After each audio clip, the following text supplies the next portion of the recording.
فاتحہ میں اس بات کا جواب ہے. فاتحہ میں اللہ تعالیٰ نے ہمارے اور اللہ کے رشتے کی بنیاد الرحمن رکھی, العدل رکھی. پہلے اپنا نام بتایا الحمدللہ, پھر بتایا تمام چیزیں اللہ کے بارے میں سیکھنے کے لیے پہلی چیز کیا سیکھنی پڑے گی. پہلا وصف اللہ کا, پہلی صفت کیا تھی فاتحہ میں؟ رب. یعنی اس تمام رشتے کی بنیاد, میری تمام زندگی کی بنیاد, انسانیت کی کہانی کی بنیاد ایک لفظ ہے میرے اور اللہ کے درمیان. وہ کیا ہے؟ اللہ میرا رب ہے. اب جب وہ اپنے آپ کو الرحمن کہتا ہے نا, تو وہ رب ہونے کے دائرے کے اندر رحمت کر رہا ہے. اور جب وہ مالک یوم الدین ہوگا تو وہ رب کے ناطے وہ فیصلہ کرے گا اس دن. یعنی اصل رشتہ میرا اس کے ساتھ کس چیز کا ہے؟ میں عبد ہوں اور وہ رب ہے. اچھا, اس رب نے کیا کیا؟ اس نے ایک فیصلہ کیا کہ جو میری رحمت ہے نا وہ دو طرح کی ہے, ایک ظاہر اور ایک باطن. ایک رحمت میں دکھاؤں گا اور ایک رحمت میں چھپائے رکھوں گا. یہ اس کا فیصلہ ہے. اب کیونکہ وہ رب ہے, اس کی پوری اتھارٹی, اس نے یہ فیصلہ کر دیا. اب اس فیصلے کے پیچھے اس کی کیا حکمت تھی, کیا تک تھی؟ اگر وہ مجھے سینس سمجھا دے کہ آپ نے کیوں کیا کہ کچھ رحمتیں ظاہر ہیں اور کچھ رحمتیں باطن ہیں. آپ کہو کہ کسی کی بیماری ہوئی ہے تو وہ تو عذاب میں ہے, لیکن اس کے پیچھے بھی کوئی نہ کوئی چھپی ہوئی کیا ہے؟ رحمت ہے. وہ مجھے نظر نہیں آ رہی. اب مجھے نظر نہیں آ رہی تو میں خدا سے کہوں ذرا مجھے بھی دکھائیں, ذرا کیا رحمت تھی اس کے اندر, مجھے تو سمجھ نہیں آ رہی. آپ پہلی بات بھول گئے. کیا ہے وہ آپ کے لیے؟ رب. اور رب کے ہونے کے ناطے اس کو کوئی پریشر نہیں ہے کہ وہ آپ کو سمجھائے کہ میں نے یہ فیصلہ کیوں کیا. دیکھیں, اگر جج یا پولیس والا آپ کو روکتا ہے نا تو آپ کو کیوں روکا مجھے؟ پتا نہیں ہے میں کام پہ جا رہا ہوں, سمجھاؤ ذرا کیوں روکا مجھے. آپ کیوں اس طرح بات نہیں کرتے جج کے ساتھ, ٹیچر کے ساتھ, پولیس والے کے ساتھ؟ کیونکہ کیا ہوتا ہے اس کے پاس اتھارٹی ہوتی ہے, تو آپ اس کی اتھارٹی کے اندر سرنڈر ہو جاتے ہو, رائٹ؟ اللہ تعالیٰ کے پاس ایک اتھارٹی ہے, اس اتھارٹی کے تحت اس نے کہا ہے کچھ رحمتیں تمہیں نظر آئیں گی, سمجھ میں آ جائیں گی, کچھ رحمتیں سمجھ نہیں آئیں گی, لیکن ہے رحمت پھر بھی. سورۃ الکہف میں اس کی طرف اشارہ کیا گیا ہے. وہ 3 واقعات جو موسیٰ علیہ السلام کے ساتھ ہوئے ہیں سورۃ الکہف میں, وہاں بھی یہی تو بات کی گئی ہے نا, رحمۃ من ربک وما فعلتہ عن امری. یہ سب اللہ تعالیٰ کی طرف سے, تمہارے رب کی طرف سے ایک رحمت تھی. موسیٰ علیہ السلام کو وہ جب 3 واقعات ہوئے ان کو رحمت نظر آئی کہ نہیں؟ وہ تو نظر نہیں آئی. بعد میں سمجھایا کیا یہ کیا تھا؟ یہ رحمت تھی کس کی طرف سے؟ من ربک. تو یہ رحمت اور رب کا تعلق سمجھ میں جب تک نہیں آئے گا نا, تب تک انسان پوچھتا رہے گا تم تو کہتے ہو الرحمن ہے, مجھے تو رحمت نظر نہیں آ رہی. اصل میں تم رب کو نہیں سمجھے نا, اس لیے تمہیں رحمت نظر نہیں آ رہی. اصل بات یہ ہے. دوسری بات یہ ہے کہ واقعی اس دنیا میں ناانصافی ہے, اس میں کوئی شک نہیں ہے. اچھے کام کرنے والے لوگ اچھی زندگیاں نہیں گزارتے ہمیشہ, اور یہ اسلام کا دعویٰ بھی نہیں ہے. اسلام قبول کر لو, زندگی آسان ہو جائے گی. اسلام کی ہدایات پہ چل لو, کوئی مشکل نہیں ہوگی تمہاری زندگی میں, صحت مند ہو جاؤ گے, فیملی میں کوئی ڈرامہ نہیں ہوگا, پیسے کا معاملہ حل ہو جائے گا, صحت کا معاملہ حل ہو جائے گا, سوسائٹی کا معاملہ حل ہو جائے گا, ہر طرف سے نعمتیں آئیں گی تمہاری طرف, بس اللہ کی بات مان لو. اچھا جی میں ماننے کو تیار ہوں. کیا مثالیں ہیں؟ ابراہیم علیہ السلام کو دیکھو. ارے ابراہیم علیہ السلام نے اللہ کی بات مانی, گھر سے نکالے گئے, پھر آگ میں پھینکے گئے, پھر بچے کو ذبح کرنے کا حکم کیا, پھر صحرا میں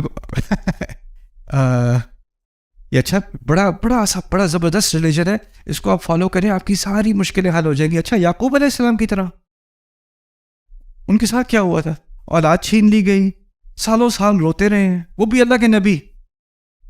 تو آپ کوئی پروڈکٹ کوئی چیز بیچ رہے ہوتے ہو نا, تو آپ بینیفٹس دیتے ہو, یہ آپ یہ لیں تو آپ کا یہ فائدہ ہوگا. اسلام کی اگر آپ سیل کر رہے ہو, کسی کو آپ کنونس کرنا چاہ رہے ہو کہ بھی آپ اسلام میں آ جائیں, کیوں آؤں, کیا ملے گا مجھے اسلام میں آنے سے؟ اور آپ کو زندگی جو ہے ویسے ہی زبردست ہو جائے گی, آپ سکون آئے گا ساری زندگی میں. اچھا کتاب دکھاؤ اپنی, کتاب کھول کے دیکھے گا جن لوگوں نے اسلام کو فالو کیا ان کی زندگی آسان ہے مشکل ہے؟ مشکل, اور پھر اور مشکل, اور پھر اور مشکل, اور پھر اور مشکل. یہ کیسی سیل ہے؟ اور صحابہ کے بارے میں سوچ لو, جس صحابی نے اسلام قبول کیا ہے اس کی زندگی اسلام سے قبول کرنے سے پہلے اس کی فیملی ہے، اس کی اچھی بھلی زندگی ہے، آرام سے زندگی گزر رہی، دوست ہیں، احباب ہیں، سوسائٹی ہے. جیسے ہی وہ مسلمان ہوتا ہے کیا ہوتا ہے؟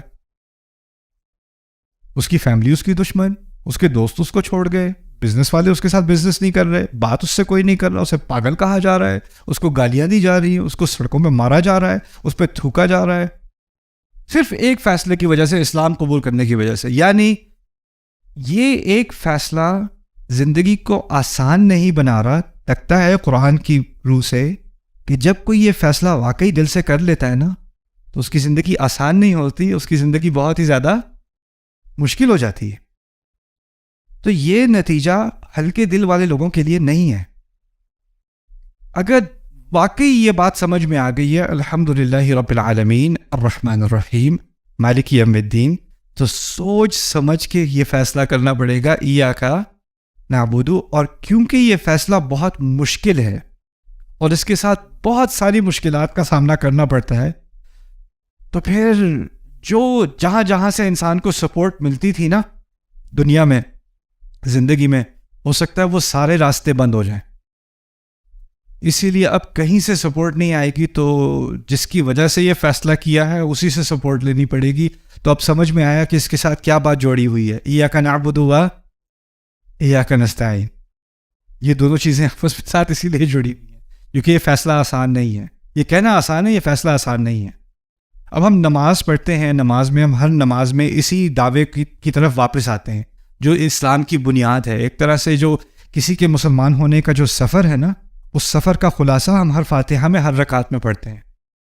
کہاں سے بات شروع ہوئی تھی، کس نتیجے پر ہم پہنچے، کس لیے ہم مسلمان ہوئے، ایاک نعبد.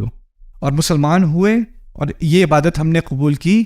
یہ عبادت جب ہم نے خود ہی اپنے طور پر آ کر قبول کی تو پھر ہمیں اس بات کا بھی اعتراف کرنا پڑا کہ یہ ہمارے بس کی بات نہیں ہے، اس میں بہت ساری مشکلات ہوتی ہیں اور اس میں بس اللہ تعالیٰ آپ ہی ہماری مدد کر سکتے ہیں. وہ ایاک نستعین. ٹھیک ہے، تو یہ بات، اب اس کے بارے میں بھی کچھ چیزیں ہم آبزرو کرتے ہیں.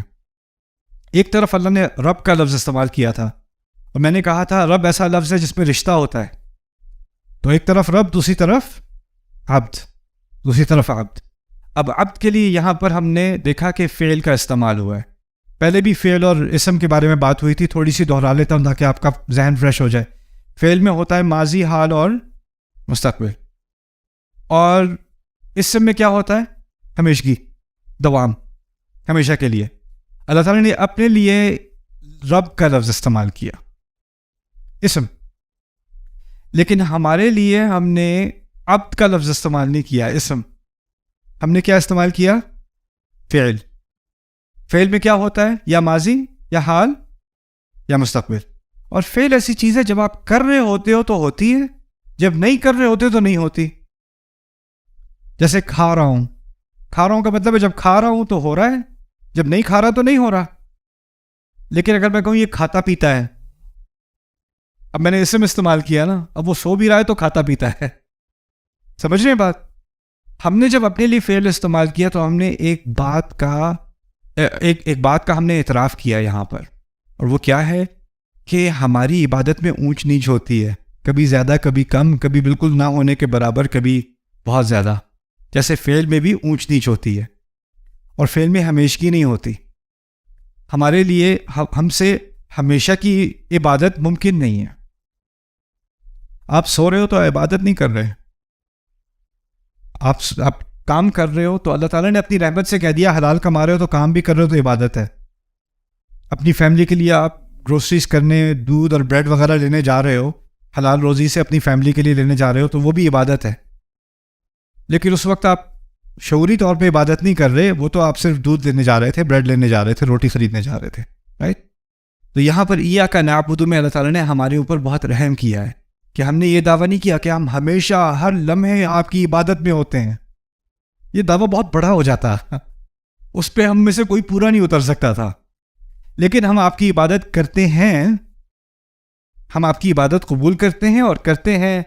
اس میں تھوڑی روم آ گئی، کرتے بھی ہیں اور کبھی کچھ ڈھیلے بھی پڑ جاتے ہیں، پھر کرتے بھی ہیں، پھر کبھی کوتاہی بھی ہوتی ہے، پھر کرتے بھی ہیں.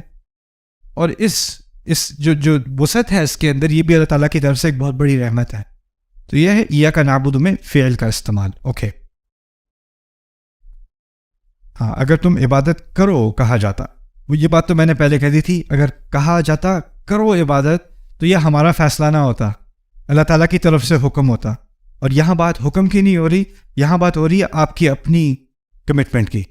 اب یہاں ہم خالصتاً تیرے بندے ہیں, اگر یہ کہا ہوتا, یعنی اگر کہا ہوتا نحن عباد لک خاصہ, ہم تیرے بندے ہیں خاص صرف, نحن عباد لک خاصہ, تو یہ دعویٰ بہت بڑا ہو جاتا, کیونکہ اس کا مطلب ہے میری زبان سے کبھی کوئی ایسا لفظ نہ نکلتا جو آپ کی عبادت کے سائے میں نہ ہو, میرے قدم کبھی کسی طرف نہ چلتے جو آپ کی عبادت کے تحت نہ ہو, میرے ہاتھوں سے کبھی کچھ نہ ہوتا, میری آنکھوں سے کبھی کچھ نہ ہوتا جو عبادت کا تقاضا نہ پورا کر رہے ہوں, کیونکہ میں ہر لمحے کیا ہوں, عبد ہوں. یہ تو میرے لیے ممکن ہے نہیں, یہ تو ممکن نہیں ہے. تو ایاک نعبد. اچھا